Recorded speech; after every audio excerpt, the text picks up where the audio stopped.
ومن آیاتی خلق السماوات والارض، اس کی نشانیوں میں سے پیدا کرنا آسمان و زمین کا، واختلاف السنتکم والوانکم، اور یہ جو الگ الگ ہے تمہاری زبان اور تمہاری رنگتیں، ان فی ذلک لآیات للعالمین، بے شک اس میں نشانیاں ہیں کائنات کے لیے۔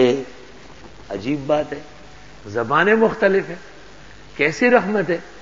ہماری زبان پشتو ہے، ان کی افغانی ہے، ان کی فارسی ہے، ان کی بلوچی ہے، ان کی سندھی ہے، ان کی مکرانی ہے، ایک زبان درمیان میں ہے اردو، اس میں سب جمع ہے۔ اللہ کی رحمت ہے۔ ساری قومیں کوئی زبان بولنے والی کراچی آ رہی ہے پڑھنے کے لیے، ان کو پتہ ہے کہ کراچی میں درس اردو میں ہوگا، پشتو میں نہیں ہوگا۔ پشتو میں تو ایسے چٹپٹے ہوں گے، چٹخارے، اس سے بھی بعض ہوتے ہیں جن کا وضو ٹوٹ جاتا ہے۔ جی کہاں جی ہمارا ایک کمانڈر تھا یہاں، بیمار ہے، خدا اسے صحت دے، تو ایک دن پشتو سنی، مولانا حمداللہ کی تقریر تھی پشتو میں، تو ادھر جا رہا تھا، کسی نے پوچھا کہاں جا رہا ہے؟ بیت الخلاء جا رہا تھا، کہا پشتو سیکھنے جا رہا ہوں۔ بعد میں مجھے ملا، میں نے کہا شرم اور حیا تم میں ہوتی تو اتنے ناقابل برداشت نہ ہوتے۔ وہ ہیلمند اور کابل و زابل سے آئے ہوئے ہیں، تمہاری اردو کے لیے تیار ہے، ایک لفظ بھی نہیں آتا۔ ہم ان کو کہتے دایاں ہاتھ تو وہ ایسا کر دیتے، دایاں بائیں نہیں سمجھتے کبھی، اور قرآن کے لیے بیٹے یہ غیرتی قوم کی نشانی ہے۔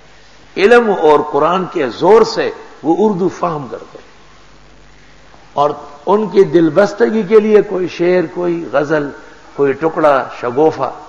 اور حقیقت یہ ہے کہ برداشت بھی علم سے پیدا ہوتی ہے، جہل تو انسان کو لا قابل برداشت بناتا ہے۔ اعوذ باللہ ان اکون من الجاہلین، موسیٰ علیہ السلام نے نہیں کہا تھا۔ کسی قوم کی کسی زبان پر پابندی نہیں، اور نہ کسی کو حق ہے۔ ہر شخص اپنی زبان بول سکتا ہے اور اس سے پیار کرے گا، یہ ایک ضرورت ہے۔ لیکن مذہب کی زبان جس طرح عربی ہے اول نمبر، دوسری فارسی ہے، تیسری اردو ہے۔ بنگلہ دیش میں گیا تھا، بنگالیوں نے پہلے تو ہندوؤں کا ساتھ دے کے ملک علیحدہ کیا، مشرقی پاکستان کو بنگلہ دیش بنایا، اور اب تمام کتابوں کا بنگلہ ترجمہ ہے۔ معارف القرآن بنگلہ، بیان قرآن بنگلہ، امداد الفتاوی بنگلہ۔ ڈھاکے میں ایک فرم بنایا ہے انہوں نے، جو کتاب آتی ہے اس کا بنگالی میں ترجمہ کرتے ہیں۔ تو ہم تقریر کرتے تھے 2-2 گھنٹے، 3-3 گھنٹے، تو وہ تیتر کے بچے بیٹھے رہتے ہیں چپ چاپ، پھر اس کے بعد ترجمہ ہوتا تھا، میں نے کہا یہ کیا ہے؟ منصور بھائی نے کہا یہ اب سمجھ رہے ہیں نا، پہلے تو نہیں سمجھ رہے تھے، تو ویسے بیٹھے ہوئے تھے منہ کھول کے۔ تو میں نے تقریر کی، میں نے موضوع بدل دیا، میں نے تقریر اردو کی فضیلت پر جلسے میں شروع کر دی، ہر جلسے میں نے کہا جو ہو سو ہو، یا ماں تو یا زیر اوڑے۔ ہاں میں نے تقریر اس طرح کی، میں نے کہا اللہ کے بندو، مغربی پاکستان کے کچھ افسروں نے تم سے ظلم کیا تھا، تم ناراض ہو گئے ہو، ایک تو تم ہم سے علیحدہ ہو گئے، بھائی بھائی سے کبھی ایسا علیحدہ ہوتا جیسے تم ہو گئے ہو، جھنڈا علیحدہ، سکہ علیحدہ، رولز علیحدہ، سب چیزیں علیحدہ کر دیا۔ اب ایک مذہبی رشتہ قائم تھا، اس کو بھی علیحدہ کر رہا ہے۔ آپ اردو سے اس لیے ناراض ہیں کہ مغربی پاکستان کی زبان ہے۔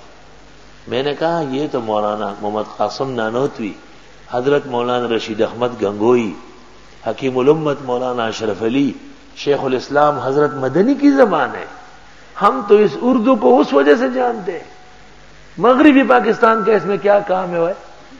میں نے کہا دیکھو بنگال کو توڑا ہے 3 آدمیوں نے، بھٹو سندھی بولتا تھا، جنرل نیازی پنجابی تھا، یحییٰ خان پشاور کا توسی تھا، اس میں ایک بھی اردو نہیں ہے۔ ایسے ہی ناراض ہے خواہ ایسا۔ وہ پنجاب میں کہتے ایک عورت تھی، اس سے اپنی نواسی نے پوچھا کہ یہ محمد صلی اللہ علیہ وسلم کون ہے؟ اس نے کہا باولی تجھے یہ بھی پتہ نہیں، یہ پیرانی پیر شیخ عبد القادر کے پوتے ہیں۔ ہاں یہ بڑے پیر کا پوتا ہے، اتنی تعلیم یافتہ بوڑھیا تھی وہ۔ کہا باولی تجھے یہ بھی پتہ نہیں؟ وہ تو پیرانی پیر بڑے پیر جو ہے اس کی پوتا ہے وہ۔ تو میں نے کہا وہ تیتر کے بچوں، تو جو تمہیں یہ پتہ بھی نہیں، وہ 3 ظالم جنہوں نے بنگال کے ساتھ ظلم کیا اور ان کو تنگ کیا اور ان کو مجبور کیا کہ وہ علیحدہ ہو جائے، وہ 3 آدمی ہیں، بھٹو سندھی، جنرل نیازی پنجابی اور یحییٰ خان پشاور کا توسی، وہ پشتو نہیں بولتا تھا، اتحاد جل والا تھا، یہ ٹیڑھی پیڑھی کیڑی پیڑی ہے یہ والا تھا۔ تو ان میں اردو بولنے والا کون ہے کہ آپ اردو سے ناراض ہیں؟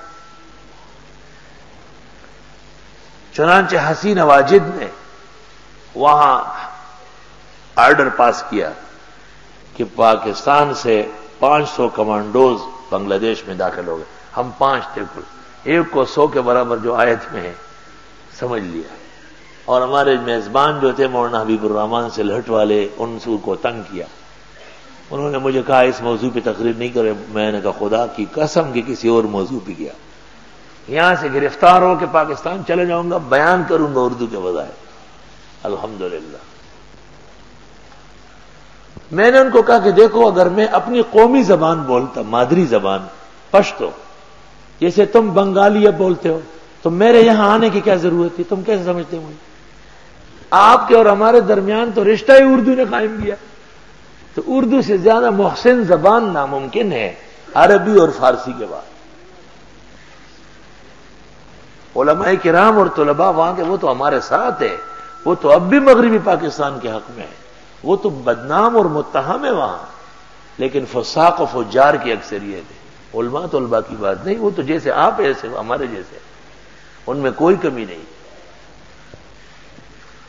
وَمِنْ آيَاتِهِ خَلْقُ السَّمَاوَاتِ وَالْأَرْضِ وَاخْتِلَافُ أَلْسِنَتِكُمْ وَأَلْوَانِكُمْ، اور اس کی قدرت کی نشانیوں میں سے ہے کہ پیدا فرمائے آسمان و زمین، اللہ اکبر، اور علیحدہ علیحدہ ہے زبانیں تمہاری اور رنگ تمہارے، سبحان اللہ۔ إِنَّ فِي ذَلِكَ لَآيَاتٍ لِّلْعَالَمِينَ، اس میں نشانیاں ہیں کائنات کے لیے۔ وَمِنْ آيَاتِهِ مَنَامُكُمْ بِاللَّيْلِ وَالنَّهَارِ، اس کی قدرت کی نشانی ہے کہ تم سوتے ہو رات کو اور دن کو، یعنی دن کو آگے ہے، وَابْتِغَاؤُكُم مِّن فَضْلِهِ، یعنی وَمِنْ آيَاتِهِ مَنَامُكُم بِاللَّيْلِ وَالنَّهَارِ، یعنی وَابْتِغَاؤُكُم مِّن فَضْلِهِ فِي النَّهَارِ، اور دن میں تو تم ڈھونڈتے ہو اس کے فضل میں سے۔ إِنَّ فِي ذَلِكَ لَآيَاتٍ لِّقَوْمٍ يَسْمَعُونَ، بے شک اس میں نشانیاں ان لوگوں کے لیے جو سنتے ہو۔ وَمِنْ آيَاتِهِ يُرِيكُمُ الْبَرْقَ خَوْفًا وَطَمَعًا، اس کی نشانیوں میں سے کہ دکھاتے تم کو بجلی ڈرا کر اور امید دلا کر، وَيُنَزِّلُ مِنَ السَّمَاءِ مَاءً، اور اتارتے آسمان سے پانی ہوئے۔